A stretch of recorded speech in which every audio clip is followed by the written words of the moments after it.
Kumusta po kayo? Yung mga pinopost ko po na salita ng Diyos, minsan po may nabasa kong comment. Ang sabi po sa comment, bakit ka nangaral? Matalino ka ba? Pag hindi mo hayaan na sila kung anong gusto nilang paniwala, sabi. Sabi ko, hindi ako nangaral. Pakinggan po ninyo bakit ko po sinasabi na hindi ako nangaral. May babasahin po ako sa inyo sa John 20, 21 hanggang 22. Pakinggan po ninyo. Muling sinabi ni Jesus, sumainyo ang kapayapaan. Kung paanong isinugo ako ng Ama, isinusugo ko rin kayo.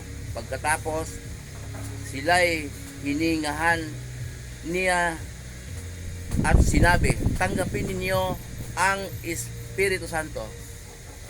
Pag-isip po natin, ito pong sinabi ng ating Panginoong Hesus bago po siya umakyat sa langit.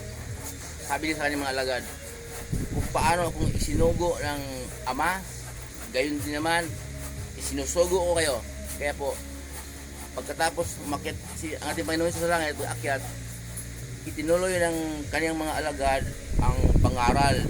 Kaya sabi po dito, tanggapin niyo ang Espiritu Santo.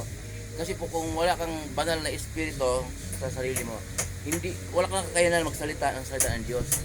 Minsan, magaling kang magbasa pero pag salita ka na, hindi mo kaya. Kahit na mag-Espiritu, may hawak kang mic, hindi mo kaya. Kasi sa karamihang tao, hindi mo kaya. Mag-post ka. Kahit sa cellphone, hindi mo kaya. Kasi nga, kung kailangan po may banal na Espiritu na manguna sa iyo para magkaroon ka ng kaunawaan ng salita ng Diyos. Pero yung sinasabi ko po na hindi ako nangangaral, totoo naman po hindi ako nangangaral. Ang sabi niya sa kanyang mga alagad, kung paano siya sinugo ng Ama, gayon sinugo ko kayo. Mga alagad niya sinugo, tapos nangaral ka ng mga alagad, tapos simple mamamatay yun. Ipinasulat ng Diyos, ito ngayon, Bible, para sa panahon natin mababasa. Binasa ko tapos may verse na binabanggit ko, hindi yung nagsasalita ng walang Bible na sinasabi, walang verse na sinasabi. Marami pong sinasabi iba sa kanto, sa mga kanto, may hawak microphone. Hindi sa Bible lang sinasabi niya pero yung sinasabi ko po, may verse akong binabanggit. Hindi po ako nangangaral. Ang apostol ang nangangaral, pinasulat ng Diyos sa Bible, binasa ko po naman, tapos pinupost ko po para marinig niyo. Kasi po sa gayon, yan po ulit ang pagsamba. Sabi nga doon sa sulat ni Pablo na pinamanig ko po sa inyo mga kapatid, alang-alang sa gandang loob ng Diyos na ialay ang inyong sarili bilang buhay na handog sa Diyos. Okay.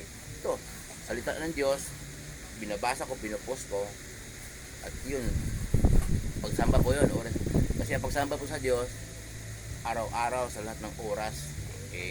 Yun po, pero hindi pa ako nangangaral. Ulitin ko po binasa ko yung Bible, may verse naman akong binabanggit.